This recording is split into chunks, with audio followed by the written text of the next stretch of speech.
I'm going to read two stories. Thank you all for coming, Meg, for putting this together. The first story is a one-sentence story called Never Before. Something was very wrong. The ambulance pulsing in place, two EMTs administering oxygen to my husband, reading his blood pressure, doing everything necessary to get him to the hospital alive. All of us waiting for the driver to emerge from where? From inside my house.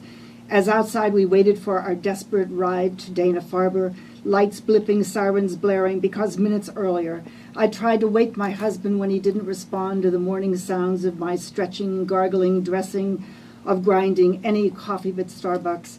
And at that point, I'd called his doctor, who advised me inexplicably to wait an hour and see if he wakes on his own, wanting to spare me, I'm now convinced, to spare my husband the hospital death scene it became.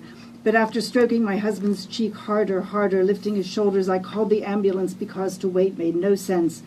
And minutes later, 3 EMTs arrived, and I ran to throw the door open, stretcher wide, to lead them to our bedroom where my husband lay, still sleeping, breathing, thready breaths, still not able to wake on his own, wake to his name, to my desperation, a desperation he always found amusing, always mocked when it had to do with my lost keys, which got lost at least once a day somewhere in the house.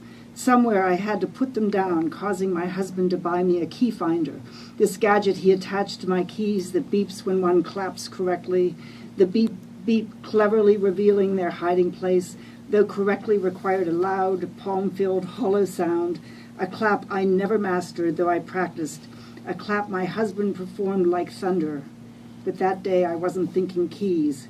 I was willing my husband to wake as the EMTs lifted him onto a stretcher and carried him 24 pounds lighter than 2 months ago, down the stairs and into the waiting ambulance, back doors winged open to receive him, and in front the passenger seat high, requiring me to hitch up and on instructions buckle up and wait for the EMT, who was the driver, to come galumping down the stairs, across the sidewalk, to my door, not the driver's door, but my door, his face sweating, desperate, to tell me never before has this happened, never before has he lost his keys in somebody's house, assuring me he had called in and another ambulance had been dispatched, its arrival imminent, promising the transfer would be smooth, easy, his eyes pleading, his voice faltering as he said again and again, never before. And I stopped listening, eyes closed, my own keys in my fist, listening now only to my husband's sounds behind me, knowing that sometime in the future, after the dying, the death, the loss, I would hear the EMT's words telling me something I already knew as never before.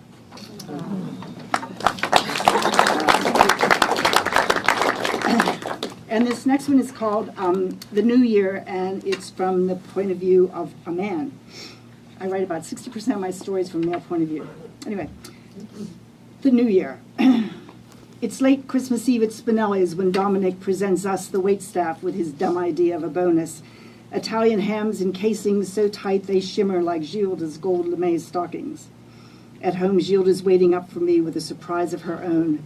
My stuff from the last 3 months is sitting on the stoop. Arms crossed, scarlet nails tapping the white satin sleeves of her robe. She says she's heard about Fiona. I balance the ham on my hip and pack my things, CDs, weights, a vintage Polaroid into garbage bags she's provided free of charge. Then I let it all drop and offer up the ham in both hands, cradling it as if it might have been our child. She doesn't want any explanations, or the ham. Fiona belongs to Dominic, and we are a short, sad story of one night's restaurant despair. But the story's out, and for sure I don't want Dominic coming after my ham. Under Gilda's unforgiving eye, I sling my garbage bags into the trunk of the car, and all Christmas Day I drive with the radio off, except when I call Gilda from a phone booth by the side of the road. Bing Crosby and me singing White Christmas means nothing to her. So I head west, the ham glistening beside me in the passenger seat. Somewhere in Indiana, I strap it into a seatbelt. I stop to call again, but Gilda hangs up every time. After the next state, I sent her pictures of my trip instead. The ham under the Silver Arch of St. Louis, the ham at the Grand Canyon, the ham in Las Vegas.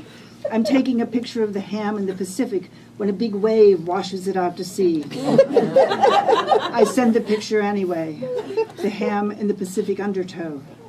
In this picture, you can't tell which of us is missing. Thank you.